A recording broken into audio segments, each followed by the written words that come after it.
Bismillah, walhamdulillah, wassalatu wassalamu ala rasulillah. Урматтуу мусулман бир тууганым, тооба намазы тууралуу сүйлөшө турган болсок, бул намаз инсандын жасаган күнөөлөрүн жууп кетирүүчү, аны тазалоочу намаз. Кайсы бир пенде адашып күнөө аткарып алган болсо, билбей күнөө иштерди кылып жүргөн болсо, кийин мына ошол ишти күнөө экендигин билип, Аллах Таалага тооба кылып кайтып, чын жүрөгүнөн, чын дилинен Аллах Таала үчүн мына ошол күнөөнү таштап, экинчи ошол күнөөгө барбаймын деп жүрөгүнөн өкүнүп, тооба кылгандан кийин 2 рекет ушул тооба намазын окуй турган болсо, анын күнөөлөрүнүн баары кечирилип кетет. Анын күнөөлөрү канчалык чоң болсун, канчалык көп болсун, ал жашырын кылган болсун, же элдердин арасында жарыя кылган болсун, эгер чын дилинен тооба кылып, ушул 2 рекет тооба намазын окуй турган болсо, анын күнөөлөрүнүн баары кечирилип кетет. Ал мейли арак ичип жүргөн болсун, 40 жыл, 50 жыл, 30 жыл, 10 жыл арак кеч адам болсун, кийин Аллах Тааланы таанып кайткан болсо, же зынакор болсун, же болбосо рибага акча жеп жүргөн болсун, же намаз окубай жүргөн болсун, өмүрүндө намаз окуй элек, жума намаздарга дагы барбайт, намаз эмне экенин деле түшүнбөйт, кийин намаз эмне экенин түшүнүп, Аллах Тааланы таанып, тооба кылып, андан кийин 2 рекет тооба намазын окуй турган болсо, бул инсанда эч кандай күнөө калбайт. Аллах Таала мына ушундай кечиримдүү болгон зат. Качан инсан Аллах Таала тооба кылып кайта турган болсо, анын күнөөлөрүн кечирет. Аллах Таала өзү бада берет. Фазкуруни азкурукум. Силер мени эстегиле. Силер мага тооба кылып кайткыла. Мага ибадат кылгыла. Менин бар экендигимди эстеп, күнөөдөн корккула, аны таштагыла. Мен силерди эскеремин дейт. Силердин кылган ибадатыңарды кабыл кыламын. Силердин кылган тообаңарды кабыл кыламын. Силер мага мени эстеп, я Раб, менин күнөөлөрүмдү кечир деп кайта турган болсоңор, мен силердин күнөөңөрдү кечиремин деп Аллах Таала өзү айтат.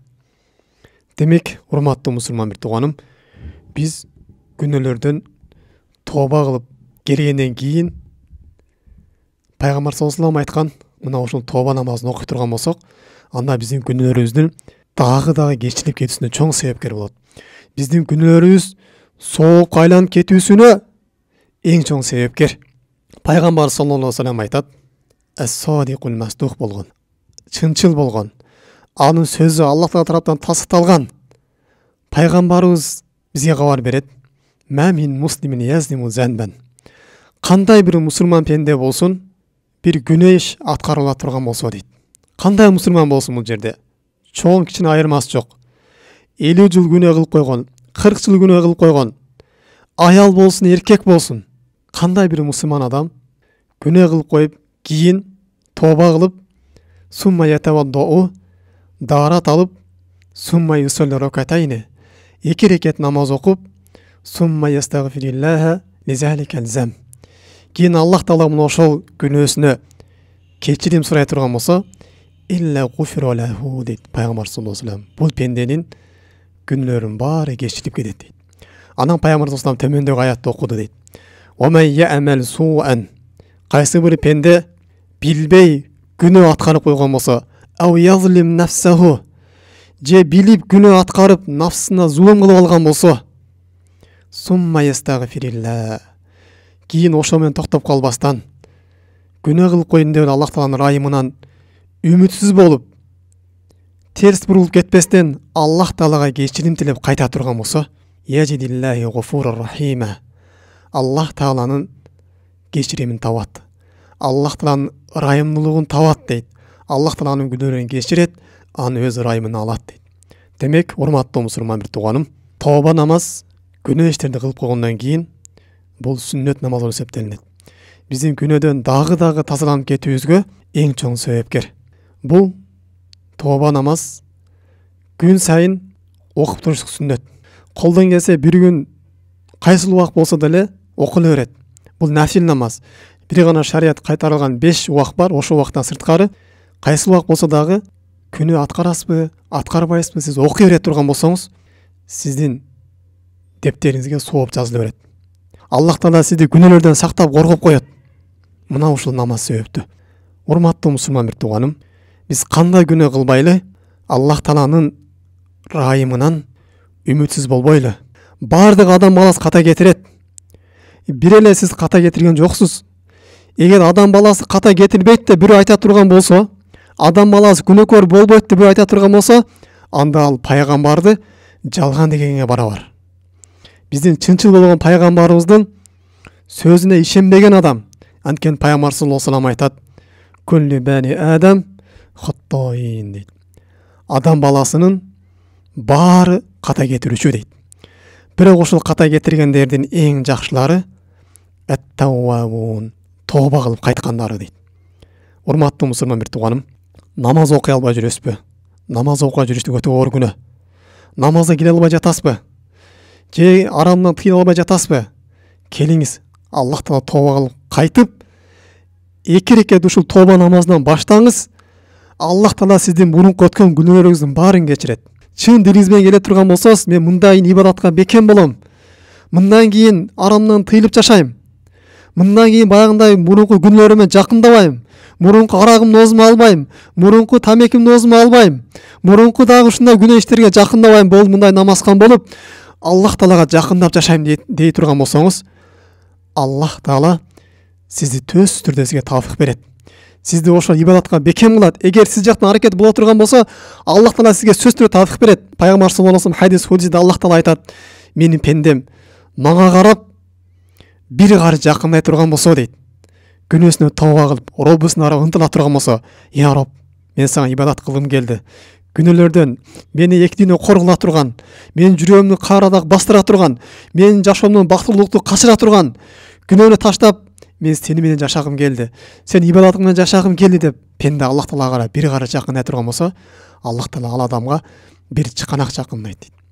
Эгерде пенде Аллах Таала тарапка карап баса турган болсо, Аллах Таала ал пендесине чуркап келет дейт. Урматтуу мусулман бир тууганым, сиздин кылган тообаңыздан Аллах Таала сүйүнөт. Аллах Таала сиздин тооба кылышыңызды күтөт. Тооба эшиктери ачык. Кайсыл убак болсо да тооба кылып калыңыз. Эки гана убакыт бар. Бири күн батыштан чыкканда, анда кыямат болуп калат. Экинчиси сиздин жаныңыз алкымга, кекиртекке келип калганда, андан арага тооба кабыл болбойт. Ага чейин баардык тообалар кабыл кылынат. Сиз Роббуңузга карап ынтыла турган болсоңуз, ибадатка шашыла турган болсоңуз, Аллах Таала сизге сөз түрдө берет. Эгерде Аллах Таала сиздин жүрөгүңүздө ибадатка деген ниетиңиз боло турган болсо, чын ниетиңиз боло турган болсо, Аллах Таала сизге берет. Урматтуу мусулман бир тууганым, бул тообаны кечиктирбеш керек. Тообаны эртелетиш керек. Анткени биз качан өлүм келип калат бизге билбейбиз. Лукман Хаким өзүнүн баласына: "Я бунай, ла туаххир тооба." Тообаны кечиктирбе, эй балакай. Код яатил ал-мауту багта. Өлүм кокустан келип калышы мүмкүн. Сен тооба кылууга жетишпей калышың мүмкүн. Тооба кылууга жетишпей калып, кийинки жашооң өтө оор болуп калышы мүмкүн. Өтө каттуу өкүнүчкө душар болуп калышы мүмкүн дейт. Ошондуктан сен тообаны кечиктирбе дейт. Кандай күнөө кылдыңбы? Аллах Таала тооба кылып кайт. Аллах Таала сизди сөз түрдө кечирет. Эгер пенде күнөө кылып, тооба кылып, кайра күнөө кыла турган болсо, Аллах Таала кечире берет. Кайра дагы күнөө кылып, кайра дагы тооба кыла турган болсо, Аллах Таала мындай кечире берет. Ошентип пенде канча жолу кайталаган болсо дагы, Аллах Тааланын күнөөлөрүн кайра кечире берет. Балким сиздин ошондой кылышыңыз, тооба кылып кайтышыңыз, Аллах Таала ошол нерсени сүйөт. Бирок муну мен урматтуу мусулман бир тууганым, күнөө кылып тарган тооба кылып кой бер деген сөз эмес. Эгер кокус адашып напсыңызга алдырып кое турган болсоңуз, кылып кое турган болсоңуз, күнөөнү андайын тооба кылсаңыз, Аллах Таала сизди сөз түрдө кабыл алат. Эгерде күнөөңүз канчалык чоң болгон болсо дагы, Аллах Таала баарыбызга тавфик берсин, баарыбыздын тообаларыбызды кабыл кылсын. Аллах Таала баарыбызды өз ибадатына бекем кылсын. Субханак Аллахумма бихамдик, ашхаду ан ла илаха илля анта, астагфирука ва атубу илейк. Ассаламу алейкум рахматуллахи ва баракатуху.